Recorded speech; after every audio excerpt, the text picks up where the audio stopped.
So what's up mga kalamon at kapatay gutom, madlang people. Good morning, good morning, good morning, good morning, good morning everyone. Eat! Kain nga daw tayo mga kalamon. Kain tayo dyan ng sinigang na bangus. Sorry nga guys, hindi nga pala sinigang na bangus yun. Nagkamali na naman ang person. Pagpasensyahan nyo na nga ako guys. Ayaw ko nang magulit ng video na to. Chari, hirap kasi mag voice over guys. Nandito nga ako sa mga leftover na pagkain. Guys, mga leftover nga yung kinakain namin dyan. Yan nga ay lumpiang togi at tortang dilis at dilis na mga hiwalay na naghiwalay-hiwalay sila. Gusto nila bakit ba? Tapos at tortang talong at tawang-tawa nga ako dyan dahil nagmamaritis kaming dalawa dyan ang kasama ko. Chari nga guys, maluto nga yung dilis na linuto ko dyan dahil nga masarap yun. Kaya lamon ako ng lamon dyan. Wala naman ako magawa sa buhay. Habang kumakain kami dyan, nagmamaritis kami ng aking kasama.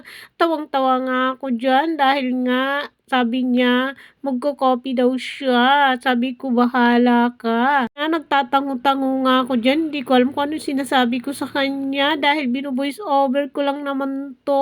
Natakam nga ako habang binu-voice over ko to dahil ang sarap na sarap dyan yung dilis at yung Adidas. Lalong-lalo na guys yung tortang talong. O diba? Sarap yun. Pahingi naman ako niyan. Pahingi naman ako niyan.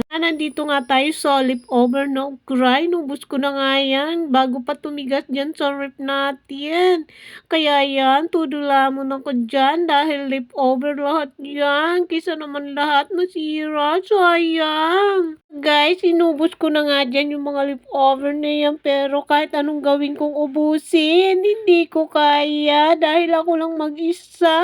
Ako kasi dyan guys, nagtitimpla siya ng kape. Tawang-tawa nga siya dyan. So yun nga guys, tawang-tawa nga ako dito sa part na to dahil nagtimpla siya ng kape pero hindi daw mainit yung kanyang kape kasi naman guys, hindi nakasaksak yung aming dispenser. Nga tayo sa pangalawang video guys, kumain nga kami dyan ng sinigang na bangus. Nung isang araw pa nga ito guys, dahil mali-mali nga ang voice over ko dito kaya ngayon dinugtong ko siya. Charit! Sarap nga yung ulo na yan ng sinigang na bangus pero sabi ng kasama ko, hindi daw siya marunong kumain ng sinigang na bangus na ulo. Lang guys ang kumain yan. At yung aking amo naman ay ayaw niya naman ng bangus dahil matinik daw.